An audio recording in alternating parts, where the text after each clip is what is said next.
읽은 말씀은 매일 성경 큐티 오늘 본문의 말씀입니다. 지난주에 우리가 2장 말씀을 가지고 2018년 교회의 표어인 본질을 회복하는 교회라는 제목으로 함께 은혜를 나누었습니다. 지난주에 설교를 들으신 분들은 이 사도행전의 배경을 이미 들으셨기 때문에 조금 이해를 하실 것입니다. 예수님께서 체포가 되시고 십자가에서 죽으십니다. 그리고 3일 만에 부활하시고 성경은 기록하기를 40일 동안 이 땅에 많은 사람들에게 보이셨다고 말씀하고 있습니다. 예수님이 하늘로 승천하시기 전에 사랑하는 제자들에게 분부한 것이 있는데, 그것은 너희들이 이 성을 떠나지 말고 하늘로부터 능력을 입혀올 때까지 이 성에 머물라 라고 하는 예수님의 명령을 듣게 되는 것입니다. 그리고 나서 몇 날이 못 되어 사도행전에 보면 그들 가운데 성령으로 세례가 임했다, 성령 충만받게 되었다, 그렇게 이야기를 합니다. 그런데 베드로는 이 사건을 가지고 갑자기 일어난 일이 아니라 구약 선지자인 요엘이 이미 적어도 400년 전에, 길게는 900년 전에 예언한 말씀의 성취라고 이야기하고 있는 것입니다. 그러므로 말미암아 지금 하나님이 말씀하신, 선지자들을 통하여 말씀하신 것들이 이제 비로소 성취되고 이루어지는 것이라고 말씀하고 있는 것을 우리는 볼 수 있는 것입니다.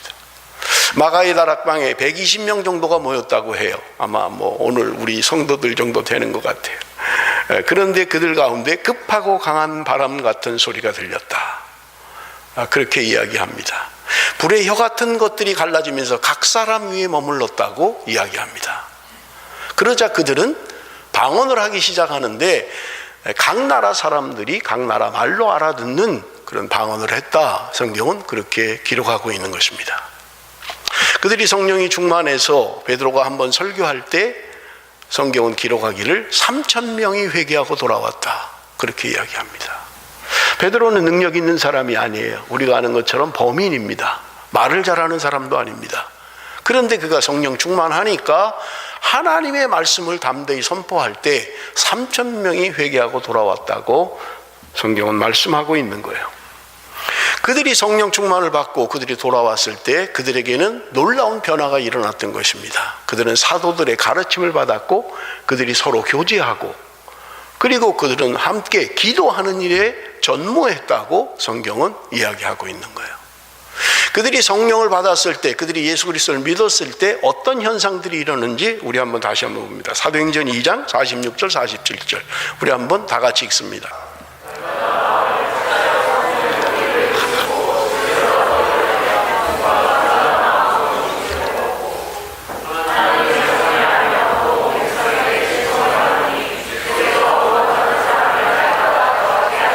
날마다 마음을 같이하여 성전에 모이기를 힘썼다. 집에서 떡을 떼고 기쁨과 순전한 마음으로 음식을 먹었다. 하나님을 찬미했다. 그럴 때 온 백성이 칭송했다는 거야. 그런가 하면 주께서 구원받는 사람을 날마다 더하게 하셨다. 날마다 구원 얻는 사람들이 많아졌다는 거예요. 이것이 여러분 초대교회 성령 받은 사람들의 모습이었던 것입니다. 뭔가 예수를 믿고 교회를 다니다가 시간이 많이 흘러서 그 다음에 성령 받고 뭔가 그런 걸 말하고 있지 않아요. 그들이 믿었을 때 즉각적으로 일어났던 변화들입니다.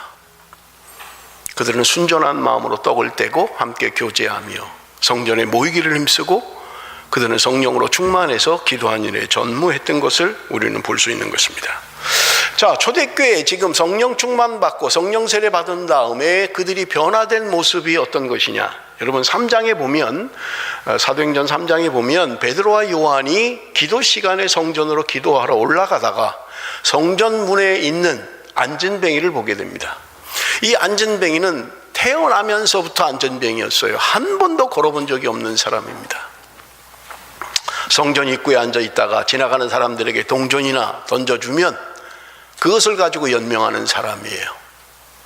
베드로와 요한이 주목하고 이야기하니까 혹시 저 사람들이 나에게 뭔가 좀 도움이 될까, 저 사람들이 오늘 나에게 동전이라도 좀 던져줄까 하는 마음으로 쳐다봤는지 몰라요.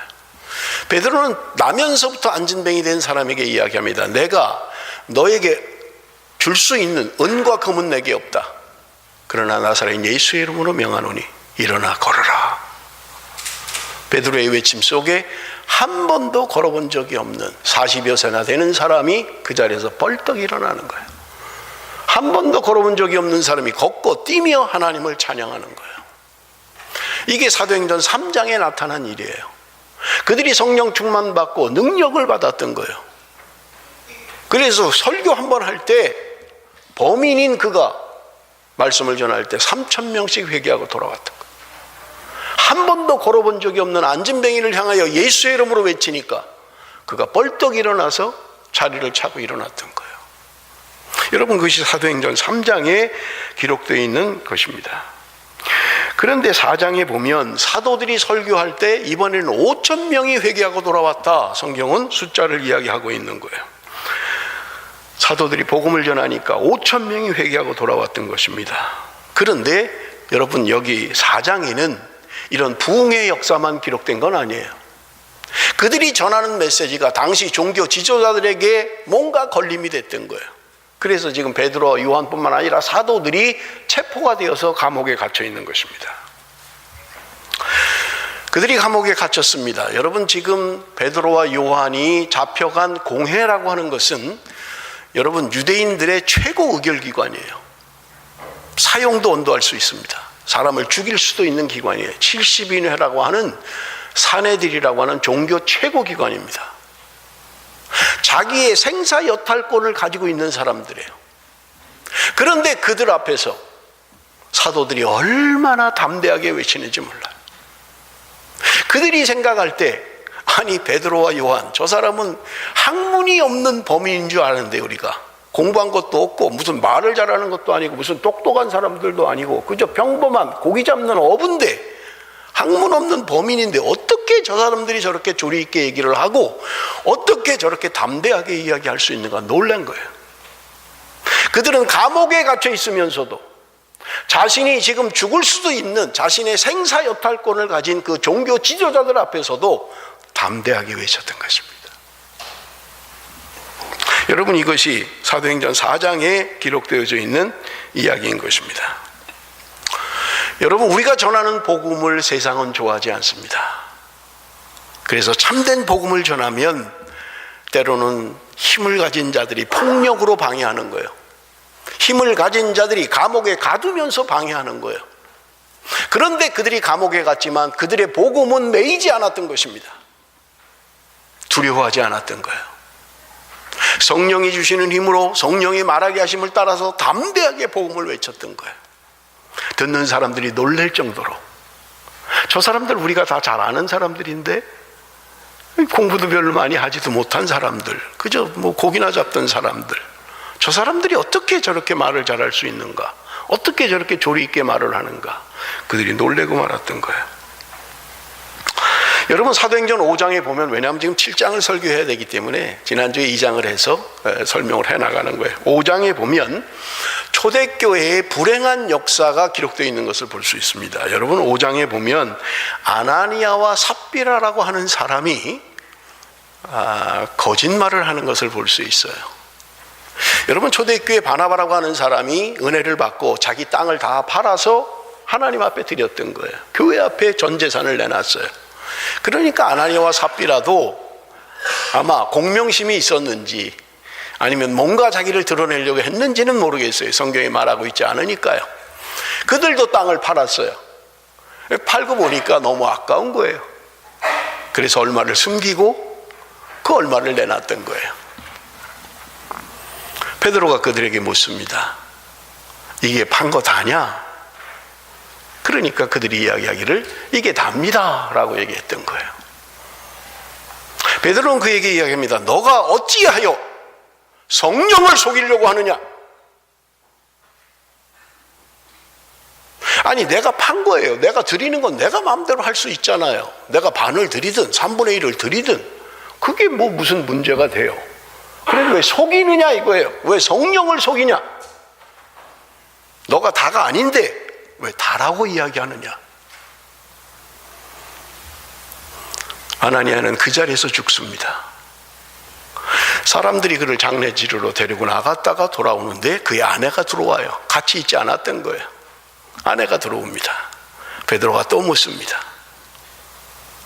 너가 판 것 아니야? 그런데 그 아내도 거짓말을 하는 거예요. 그게 답니다. 그 아내도 그 자리에서 즉사해버리고 마는 거예요. 초대교회 불행한 역사예요. 하나님을 속였다는 거예요. 정직하지 않았다는 거예요. 사람들에게 뭔가 보이기 위해서, 남들에게 뭔가 나타내기 위해서, 공명심에 자기를 드러내기 위해서 하나님을 속였던 거예요. 아닙니다. 나 이거 판 거에 반만 드립니다. 반은 나를 위해서 좀 써야 되겠습니다. 그럼 될 텐데. 무엇 때문에 아나니와 삽비라는 이런 거짓말을 했는지 성경의 기록은 없습니다. 미루어 짐작할 뿐입니다. 왜 그들은 이런 거짓말을 했을까? 여러분, 오늘 우리가 신앙생활을 하면서 혹시 나도 이런 공명심에 빠지지는 않는지, 하나님의 앞에 드리는 것을 마치 누군가에게 보이기 위하여, 누군가에게 인정함을 받기 위하여 그렇게 한다면 여러분, 아나니아와 삽비라와 비슷한 사람인 거예요. 정직해야만 합니다. 하나님 앞에 정직해야 돼요. 여러분, 초대교회 불행한 역사에, 그런데 여러분, 이러한 일이 일어나면 교회 부흥이 안 돼야 되잖아요. 그죠? 제가 청년 때 수원에 제암리라고 하는 곳이 있는데 그 제암리 교회가 있어요. 이 교회는 일본 사람들이 교회 다니는 사람들을 교회 안에다 몰아넣고 바깥에서 못질을 해서 못 나가게 하고 불을 질러서 죽인 불행한 역사를 가진 교회입니다. 제가 20살, 21살 때 그 교회 가서 여름 성경학교도 해주고 그 교회를 봐서 아주 잘 지었어요. 40년 전인데 아주 현대식으로 잘 지었어요. 위에서 보면 3일이라는 의미의 교회 건물은 3자고 기둥을 높이 세워서 위에서 보면 3일 이런 건물이에요. 그런데 그 목사님이 그런 얘기를 하세요. 교인들이 안 온다는 거예요. 동네 사람들이 교회 안 다닌다는 거예요. 아니, 이렇게 교회를 멋지게 져놓고 이렇게 현대식으로 아주 잘 시골에 정말 잘 지어놨는데 왜 그렇습니까? 그랬더니 그것을 알고 있는 사람들, 일본 사람들이 교회 문을 잠그고 불을 질러서 죽인 사실을 알고 있는 사람들이 두려워서 못 온다는 거예요. 교회 가면 죽어, 교회 가면 타 죽어, 죽을 수도 있어. 이것 때문에 교회를 못 온다는 거예요. 두려움에 사로잡혀 있는 거예요.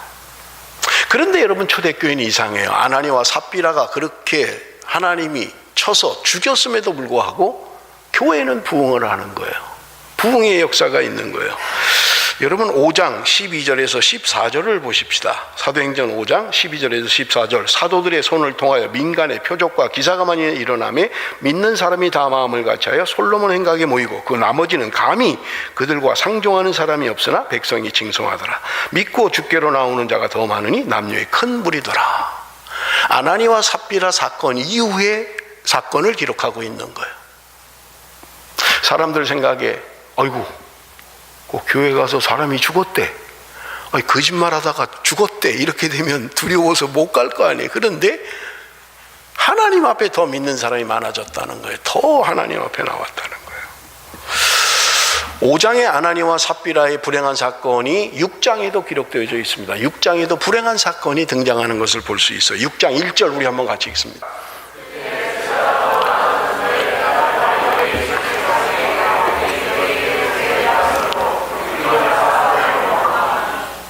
그때의 제자가 더 많아졌는데 교회는 사람들이 더 많아졌어요. 부흥을 했어요. 더 나아졌어요. 형편이 좋아졌어요. 그런데 원망하고 있는 거예요. 왜요? 헬라파 사람들이 자기 사람들, 자기의 과부들이 뭔가 구제의 불이익을 당하고 있다고 생각한 거예요. 저 히브리파 사람들 말이야, 지네 사람들은 그렇게 챙기면서 우리 사람들은 안 챙겨. 이게 불공평해. 가만히 있으면 안 돼. 이게 뭔가 우리가 얘기를 해야지. 우리 사람들만 이렇게 손해보면 안 돼. 그래서 원망이 시작됐다고 이야기하는 거예요. 누가 의도적으로 그렇게 했겠습니까? 많은 보는 시각에 따라서 다른 거예요. 왜 우리 사람들은 왜 저 사람들은 2개씩 주면서 우리는 하나밖에 안 줘? 2개 준 건 조그만 거 주고 하나는 큰 거 줬을 수도 있잖아요. 뭐 성경이 없으니까 제가 해석을 하는 거예요. 왜 우리 사람들에게만 불이익을 주느냐? 왜 저 사람들은 저렇게 잘하면서 우리는 불공평하게 왜 우리 과부들은 그렇게 하느냐? 여러분, 교회 안에 벌써 자기 사람들이 있었던 거예요. 무서운 것입니다. 사랑하는 성도 여러분, 우리 교회는 뭐 그런 게 없습니다만은 지연을 따라서, 학연을 따라서, 출신지를 따라서 교회가 나눠진다면 여러분, 불행한 역사예요. 불행한 일입니다. 충분히 말할 수 있어요. 아니, 왜 교회가 이렇게 불공평하게 해? 왜 저 사람들만 많이 주고 이 사람은 왜 안 주는 거야? 뭐 이런 게 있어? 할 수 있습니다. 잘못하면 교회가 깨질 수 있는 일이에요. 그런데 여러분, 초대교회 사도들은 어떻게 반응합니까? 여러분, 사도들이 사람을 모읍니다. 그리고 이야기를 하는 거예요. 여러분, 우리가 사도로서 말씀 전하는 것과 기도하는 일에 전무하겠습니다. 그러니까 사람, 집사 7명을 뽑아서 이 일을 좀 맡기면 좋겠습니다. 그래서 초대교회 7집사, 성경에 집사라는 말은 없어요. 7사람을 세웠다, 그렇게 이야기해요. 성령으로 충만하고 지혜로 충만한 사람들을 뽑아서 그 사람들이 일을 하게 했던 거예요.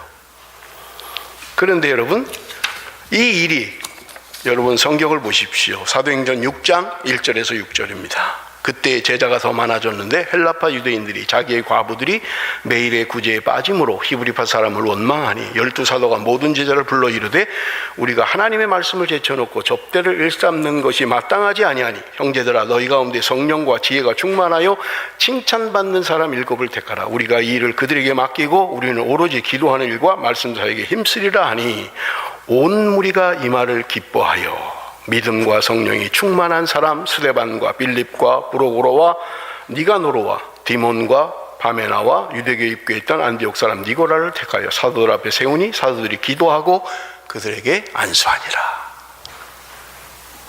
여러분 보세요. 묵상을 이미 하셨죠? 문제는 구제가 불공평하다는 걸 가지고 문제로 삼았어요. 그런데 사도들은 불공평한 구제에 대한 이야기는 아무것도 없어요. 우리가 앞으로 더 신경 써서 공평하게 합시다. 누군가 불이익을 당하지 않게 합시다. 그렇게 하지 않았어요. 오히려 사도들은 기도하겠다는 거예요. 말씀 전무하겠다는 거예요. 그래서 사람을 세워서 믿음과 성령이 충만한 사람, 지혜가 충만한 사람, 그 사람들에게 좀 맡깁시다. 그러니까 여러분 5절에 뭐라 그래요? 온 무리가 이 말을 기뻐하여. 문제로 제기한 그 문제의 해답이 없어요. 그런데 사도들은 본질을 회복하기를 원했던 거예요. 우리가 기도하고 말씀 전하는 이 일을 좀 하겠다. 교회가 좀 그렇게 돼야 된다. 그럴 때 온 무리가 기뻐했다. 문제가 해결됐다는 말은 성경에 없어요. 그런데 그들은 기뻐했다고 이야기하는 거예요. 본질을 무시하고 문제에 집착하면 여러분 점점 깊은 수렁에 빠져버리는 거예요. 그럴 때일수록 우리가 본질을 회복하고 바른 길로 가야 한다는 말입니다. 그럴 때 사람들이 온 무리가 기뻐했다. 문제가 해결됐는지 안 됐는지는 제가 모르겠어요. 그 이후에 공평하게 구제가 일어나는지 안 일어나는지 성경의 기록은 없습니다. 그러나 본질을 회복할 때 문제가 해결됐다라고 하는 거예요.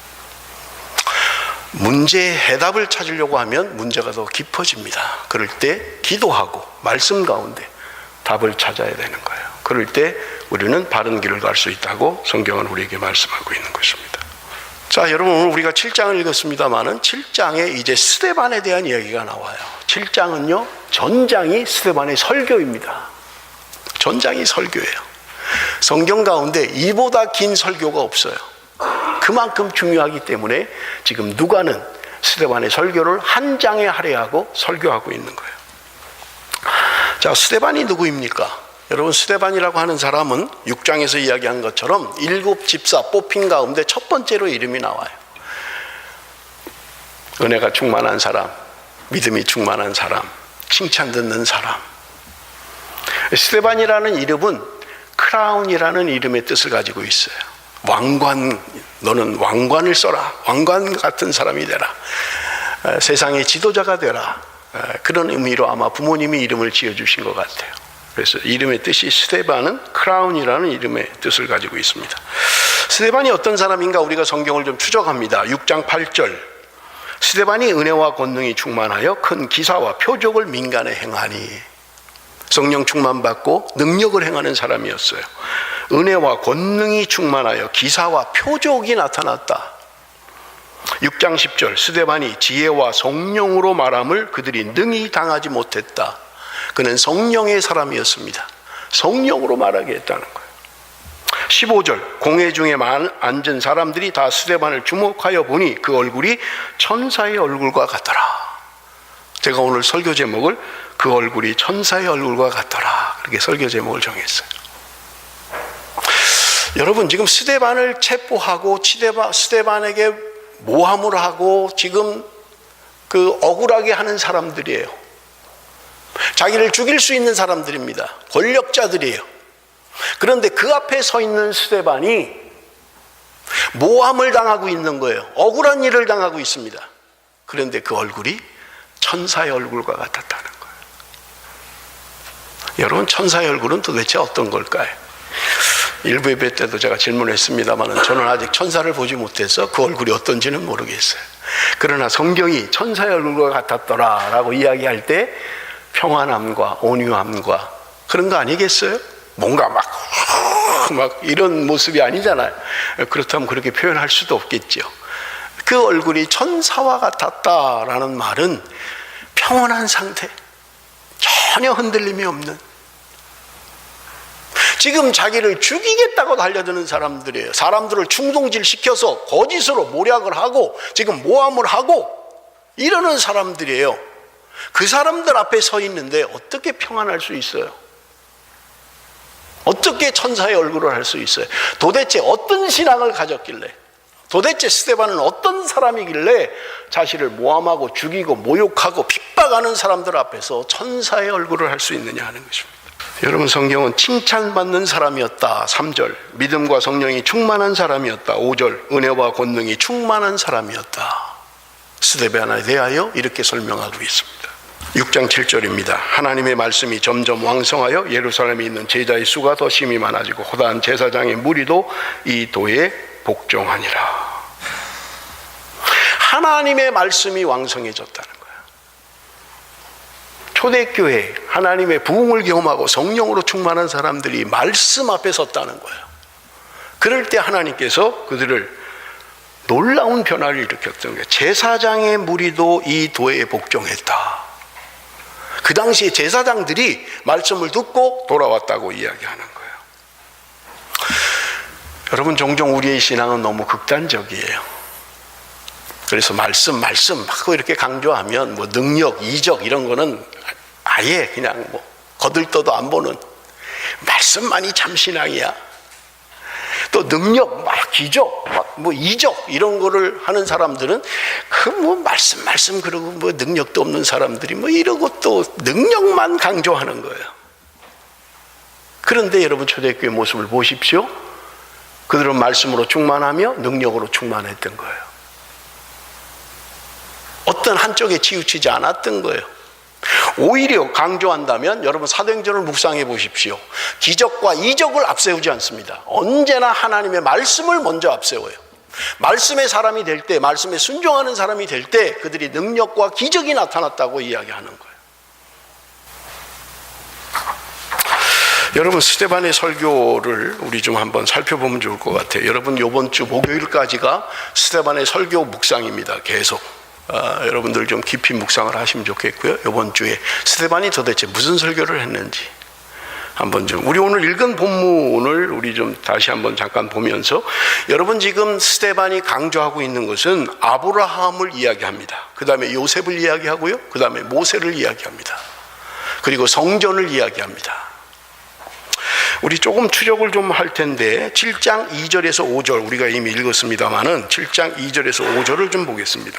스데반이 이르되 여러분 부용들이여 들으소서. 우리 조상 아브라함이 하란에 있기 전 메소포타미아에 있을 때 영광의 하나님이 그에게 보여 이르시되 내 고향 친척을 떠나 내가 내게 보일 땅으로 가라 하시니 아브라함이 갈대아 사람의 땅을 떠나 하란에 거하다가 그의 아버지가 죽음에 하나님이 그를 거기서 너희 지금 사는 이 땅으로 옮기셨느니라. 그러나 여기서 발붙일 만한 땅도 유업으로 주지 아니하시고 다만 이 땅을 아직 자식도 없는 그와 그의 후손에게 소유로 주신다고 약속하셨으며. 여러분, 지금 아브라함을 이야기해요. 그런데 지금 스데반이 자신을 변론하는 거예요. 지금 자기가 모함을 받았어요. 율법을 어긴다, 하나님을 모독한다, 지금 모함을 받은 거예요. 지금 그 사람들, 자기를 신문하고 하는 사람들은 사내들인 공의회 회원들이에요. 그 당시에 최고 종교 지도자들이에요. 그들이 성경을 모를까요? 그들이 아브라함을 모를까요? 근데 스데반은 지금 왜 이 아브라함 이야기를 하고 있는 거예요? 다 아는 이야기를. 아브라함 얘기하고요, 요셉 얘기하고요, 모세 이야기하고요. 아니 지금 그 성경에 정통한 사람들이 앉아 있는데 그 사람들이 자기를 신문하는데 지금 스데반은 성경 이야기를 하고 있는 거예요. 그런데 여러분, 조금 다른 이야기를 해요. 그건 뭐냐? 여러분, 이스라엘 사람들이 가지고 있는 정통신앙, 그것은 뭐냐면 장소에 대한 거예요. 하나님이 우리를 약속의 땅으로 주신 구별된 성지, 요즘도 대통령이 예루살렘을 성지라고 했다고 난리 것 같은데, 자기네가 거주하는 그 땅을 소중하게 여기는 거예요. 거기 세워진 성전을 소중하게 여기는, 물론 지금 성전은 없습니다. 그들이 가지고 있는 택한 민족, 하나님이 우리만 택하셨다라고 하는 것을 소중하게 여기는 거예요. 우리는 할례받은 민족이다, 다른 민족에게는 없는 하나님의 택한 민족이다, 우리만 할례를 받았다 하는 자부심을 가지고 있는 사람들이에요. 그런데 스데반이 지금 이야기하는 아브라함은 무슨 이야기를 하고 있습니까? 하나님이 어디서 불렀다고요? 메소포타미아에서 불렀다는 거예요. 메소포타미아라고 하는 것은 지금 여러분 유프라테스 강과 티그리스 강 사이, 메소포타미아라는 말은 강과 강 사이라는 말입니다. 어디냐 하면 갈대아 우르를 이야기하는 거예요. 갈대아를 이야기할 때 메소포타미아라고 지칭하는 거예요. 근데 하나님이 거기서 우리 조상을, 아브라함을 불렀다는 거예요. 그리고 하란에 머물다가 아버지가 데라가 죽은 다음에 너희들이 사는 지금 이곳으로 옮겼다라고 이야기하는 거예요. 지금 스데반이 이 아브라함의 이야기를 하는 것은 다른 이유가 아니라 하나님이 너희들이 그렇게 소중하게 여기는 성지, 거기서만 말씀하시는 게 아니라 하나님은 이미 이방 땅에서 아브라함을 불러내실 때 그에게 말씀하신 것이다. 예루살렘만 거룩해, 예루살렘 여기만 성지야, 여기 하나님의 뜻이 있어, 아니라는 거예요. 이미 하나님은 아브라함을 부를 때 이방 땅에서 부르셨다는 거예요. 그에게 보여주셨다는 거예요. 그걸 지금 이야기해요. 그리고 아브라함에 대해서 이야기합니다. 아브라함은 이 땅에 발붙일 땅도 하나 없었다. 여러분, 하나님이 창세기 12장에 아브라함을 부를 때 약속하셨어요. 롯과 함께 떠났잖아요. 너무나 재산이 많아서 헤어질 때 하나님이 13장에 나타나시잖아요. 내가 밟는 땅을 내가 너에게 다 줄 거다. 동서남북 네가 밟는 땅을 내가 너에게 다 줄 거야. 그러셨어요. 내 자손이 하늘의 별과 같이 바닷가의 모래처럼 많게 할 거야. 하나님이 약속하셨어요. 그런데 그는 당대에 그런 축복을 누리지 못했어요. 물론 우리가 나이를 추적하면 야곱이 태어났을 때 어느 정도까지는 아브라함이 존재했어요. 나이로 추적을 하면. 그러나 무슨 모래알처럼 많고 하늘의 별처럼 많고 네가 밟는 땅 동서남북 어디를 밟든지 내가 다 너에게 줄 거다 하는 것은 전혀 이루어지지 않았어요. 왜냐하면 지금 스데반이 이 설교를 하는 것은 아브라함 시대보다 적어도 1500, 1600년 이후의 얘기를 하고 있는 거예요. 그런데 스데반이 이야기하는 것은 아브라함이 이 땅에서 발붙일 땅 하나를 얻지 못했다라고 이야기하고 있는 거예요. 그럼 아브라함은 뭘 붙잡았던 거예요 도대체? 뭘 붙잡았습니까? 여러분, 오늘 우리의 신앙은 무엇을 추구하고 있습니까? 이 땅에서 내가 복 받는 거, 이 땅에서 내가 축복을 받는 거, 이 땅에서 내가 건강한 거. 그런데 아브라함은 발붙일 땅 하나를 갖고 있지 못했다는 거예요. 히브리서는 이야기합니다. 아브라함이 바랄 수 없는 중에 하늘의 성을 바라봤다는 거예요. 그는 이 땅에서 자기 매장지 하나가 없었습니다. 내가 죽어서 묻힐 땅 하나가 없었어요. 겨우 사서 묻혔어요. 자기 아내가 죽었을 때 묻을 땅이 하나가 없었어요. 막벨라 굴 하나를 사서 겨우 자기 아내를 매장했어요. 아브라함이 붙들었던 것은 이곳에서, 이 땅에서 내가 거부가 되고 넓은 땅을 차지해서 그런 것을 바라본 것이 아니라, 이 땅에는 내가 발붙일 땅 한 평이 없지만 하나님의 나라, 그 나라를 소망했다는 말입니다.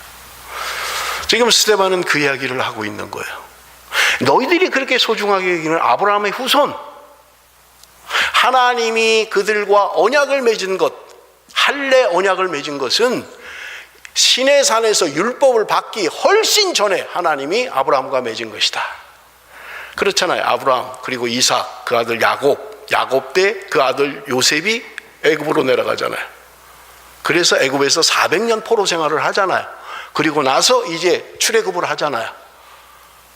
그러니까 시간적으로 지금 한참 후의 일이에요. 시내산에서 율법을 받을 때만 해도 아브라함으로 따지면 시간이 한참 지나야 되는 거예요. 그래서 지금 이야기하고 있는 거예요. 너희들이 생각하는 것처럼 그곳에서 하나님이 말씀하시고 만나주신 것이 아니라, 하나님이 아브라함을 만날 때 이방 땅에서 계기되어 있을 때 하나님이 너희들을 만나주신 것이다, 그렇게 이야기하는 거예요. 7장 16절 우리 한번 봅니다. 7장 16절 세겜으로 옮겨져 아브라함이 세겜 하몰의 자손에게서 은으로 값주고 산 무덤에 장사되니라. 세겜으로 옮겼다는 거예요. 그리고 이제 요셉에 대한 이야기가 나옵니다. 그리고 여러분 17절부터는 모세에 대한 이야기가 36절까지 기록되어 있어요. 모세에 대한 이야기예요.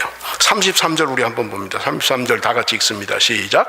주께서 이르시되 내 발에 신을 벗으라. 내가 서 있는 곳은 거룩한 땅이니라. 모세가 태어났을 때 산파를 통해서 히브리 사람 아들이 태어나면 죽이라고 했잖아요. 산파들한테. 태어나면 숨통을 막아서 다 죽여라. 왜냐하면 이 히브리 여자들이 애를 낳으면 애도 너무 잘 낳는 거예요. 애가 나면 건강한 거예요, 막 그냥. 근데 점점 숫자는 많아지는 거예요. 두려움을 느낀 거예요. 산파한테 남자가 태어나면 죽여라 그런 거예요. 그런데 모세가 살아남은 거예요. 물에서 건진받았다라는 뜻이죠. 3개월 동안 부모가 데리고 있었는데 애 목소리가 점점 커지니까 더 이상 감당을 못하는 거예요. 그래서 애기 집을 하나 만들고 애굽 강가에 띄어보내잖아요. 그것을 애굽 공주가 그 아이를 취하잖아요. 그래서 애굽의 왕자가 되지요, 모세가. 40년 동안 그의 인생 120세 가운데 3분의 1, 40년 동안 애굽 왕궁에서 왕자로서의 지도자의 교육을 다 받아요. 문무를 겸비합니다. 그리고 40세가 되었을 때 뭔가 내 민족을 위해서 일을 해야 되겠다 할 때 그가 애굽 사람을 때려 죽이잖아요. 이게 발각이 돼서 도망을 가지요. 미디안 광야로 도망가서 40년을 보내게 됩니다. 그리고 하나님의 부름을 받고 120세까지 하나님의 사람으로 살게 되는 것을 우리가 볼 수 있습니다. 그런데 지금 하나님이 그 모세를 부르실 때 지금 그 이야기를 하는 거예요. 33절 주께서 이르시되 내 발에 신을 벗으라. 내가 서 있는 곳은 거룩한 땅이다. 여러분, 여기는 가나안 땅이 아니에요. 여긴 예루살렘이 아니라고요. 그들이 그렇게 소중하는 그 땅이 아니에요. 그런데 하나님이 말씀하십니다. 내가 서 있는 땅은 거룩한 땅이다. 어떤 특정한 지역이 거룩한 게 아니라 하나님이 부르심이 있는 곳, 하나님을 만나는 곳, 그곳이 거룩하다는 거예요. 39절입니다. 우리 조상들이 모세에게 복종하지 아니하고자 하여 거절하며 그 마음이 도리어 애굽으로 향하여. 모세가 이스라엘 백성을 이끌고 출애굽을 했잖아요. 그런데 그들은 끊임없이 모세를 원망하는 거예요. 왜 우리를 끌고 나와서 여기서 죽게 하느냐? 왜 배고파 이렇게 하게 하느냐? 차라리 애굽에 있었으면 잘 먹었을 건데 왜 우리를 끌고 나와서 이렇게 힘들게 하느냐? 지금 스데반이 계속해서 그들에게 설명하는 게 뭐예요? 7장 43절입니다. 43절. 몰록의 장막과 신 네판의 별을 받들었으며 이것은 너희가 절하고자 하여 만든 형상이로다. 내가 너희를 바벨론 밖으로 옮기리라. 그렇게 하나님이 말씀을 주시고 말씀대로 순종하고 말씀에 살기를 원했음에도 불구하고 그들은 끊임없이 불순종하고 우상 숭배하고 아수르의 신을 섬기면서 하나님의 마음을 아프게 했던 거예요. 그런 경험을 하고 홍해를 건너는 경험을 하고 시내산에서 하나님이 십계명을 주시고 그들에게 식양대로 모든 것을 만들 수 있는 걸 가르쳐 주시고 어떻게 살아야 하는지를 그렇게 일일이 가르쳐 주셨음에도 불구하고 그들은 순종하지 않았던 거예요. 아수르의 신을 따라갔던 거예요. 사랑하는 성도 여러분, 나는 다른 신을 섬기고 있지는 않습니까? 하나님보다 뭔가를 더 섬기고 있는 것은 없습니까? 7장 46절에서 50절까지입니다. 다윗이 하나님 앞에서 은혜를 받아 야곱의 집을 위하여 하나님의 처소를 준비하게 하여 달라고 하더니 솔로몬이 그를 위하여 집을 지었느니라. 그러나 지극히 높으신 이는 손으로 지은 곳에 계시지 아니하시나니 선지자가 말한 바 주께서 이르시되 하늘은 나의 보좌요 땅은 나의 발등상이니 너희가 나를 위하여 무슨 집을 짓겠으며 나의 안식할 처소가 어디냐? 이 모든 것이 다 내 손으로 지은 것이 아니냐 함과 같으니라. 그토록 소망하던 성전을 지었어요. 솔로몬이 성전을 지었으면 다윗이 그토록 성전 짓기를 소망했지만 하나님이 다윗에게 허락하지 않았어요. 솔로몬이 성전을 지었습니다. 그런데 하시는 말씀이 뭐예요? 49절. 하늘은 나의 보좌요 땅은 나의 발등상이다.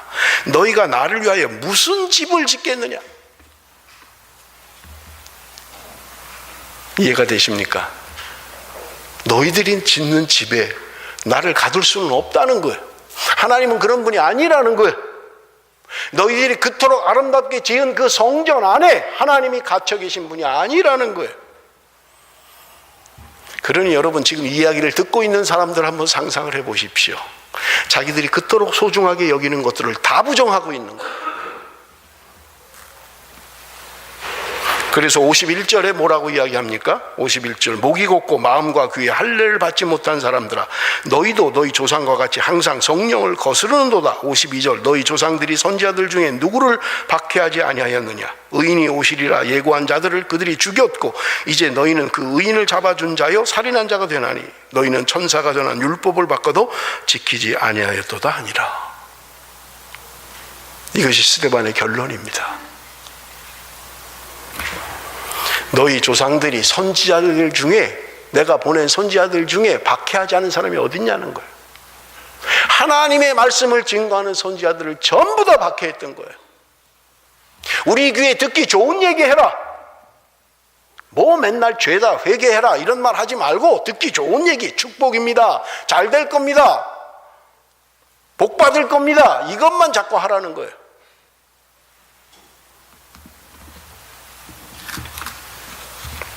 그들의 반응이 어떻습니까? 54절 우리 한번 같이 읽어봅니다. 54절 다 같이 읽습니다. 시작.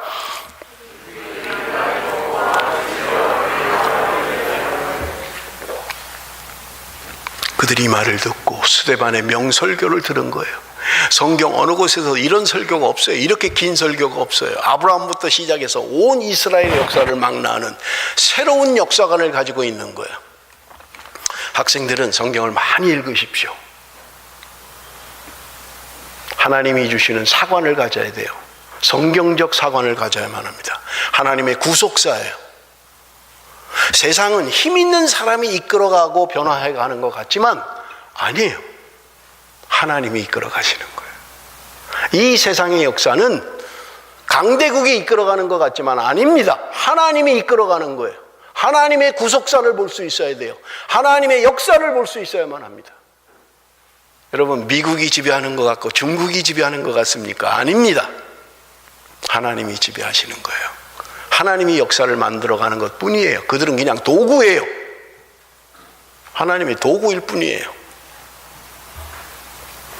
그들이 이 말을 듣고 마음에 찔려 그를 향하여 이를 갈았다. 스데반의 이런 설교를 들으면서 그들은 이를 갈고 있는 거예요. 여러분, 우리가 사도행전 2장에 베드로가 설교할 때 3,000명이 회개하고 세례받았다고 그랬잖아요. 그래서 베드로의 설교를 들은 그들이 어찌할꼬 우리가 어떻게 하면 됩니까? 우리가 어떻게 하면 구원을 받을 수 있습니까? 어떻게 하면 우리가 하나님의 백성이 될 수 있습니까? 그들이 통회하고 회개하고 자복할 때 하나님의 놀라운 역사가 일어났던 거예요. 말씀을 듣고 그들은 새로운 인생의 변화가 일어났던 거예요. 그런데 여러분, 스데반의 설교를 들은 그들은 이를 갈며 분노에 차서, 다음에 나옵니다마는 귀를 틀어막고, 베드로가 설교를 잘해서 사람들이 반응을 그렇게 했을까요? 아니면 스데반은 뭔가 설교 스킬이 약해서 사람들이 이렇게 분노하게 됐습니까? 아니에요. 하나님의 말씀이 어떤 사람들에게는 회개하고 돌아오는 기능을 하기도 합니다만은 어떤 사람들에게는 분노가 일어나고 인정하지 않고 이를 가는 거예요. 55절 56절입니다. 55절 56절. 스데반이 성령 충만하여 하늘을 우러러 주목하여 하나님의 영광과 및 예수께서 하나님 우편에 서신 것을 보고 말하되 보라 하늘이 열리고 인자가 하나님 우편에 서신 것을 보노라 한대. 지금 스데반을 죽이려고 하는 사람들, 모함하는 사람들, 그들 가운데 있는 스데반이 하늘이 열린 거예요. 주님이 하나님 보좌 우편에 서신 것을 보는 거예요. 땅에서는 사람들이 자기를 죽이려고 해요. 땅에서는 지금 이를 갈고 있는 거예요. 저 스데반 저거 죽여야 돼. 저거 그냥 놔두면 안 돼. 저거 그냥 끌어내. 저거. 그 난리를 치고 있는데 스데반은 하늘이 열린 거예요. 영안이 열려버린 거예요. 하늘을 바라보고 있는 거예요. 57절 58절입니다. 그들이 큰 소리를 지르며 귀를 막고 일제히 그에게 달려들어 성 밖으로 내치고 돌로 칠세 증인들이 옷을 벗어 사울이라 하는 청년의 발 앞에 두니라. 이를 갈던 그들은 지금 스데반을 끌어내는 거예요. 그리고 성 밖으로 던져버리고 돌로 쳐서 죽여버린 거예요. 그런데 여러분, 그 죽음의 순간에 스데반을 보십시오. 59절 60절 같이 읽습니다. 59절 60절 다 같이 읽습니다. 시작.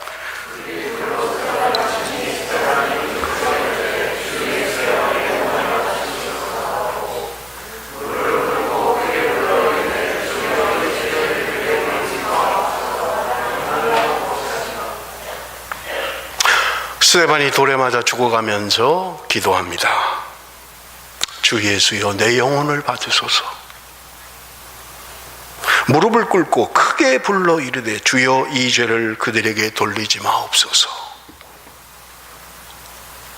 도대체 스데반은 어떤 영성을 가지고 있길래, 어떤 신앙을 가지고 있길래 자기를 돌로 쳐서 죽이는 사람들, 이를 갈며 모함하는 사람들, 뭘 잘못했단 말이에요? 도대체 스데반이 뭐를 잘못했는데? 하나님의 말씀을 증거한 것밖에 없는데, 너희들이 죽인 예수 그리스도, 하나님이 그를 살리셨고 부활하게 하셨고 그를 믿으면 산다라고 이야기하는데 왜 그들은 이를 갈며 지금 그렇게 분노하고 있고 끌어내서 돌로 쳐서 죽이느냐고요. 그런데 그 사람들을 향하여 하나님 저들을 용서해 주십시오. 도대체 이건 어디서 나오는 영성이에요? 어디서 나오는 신앙입니까?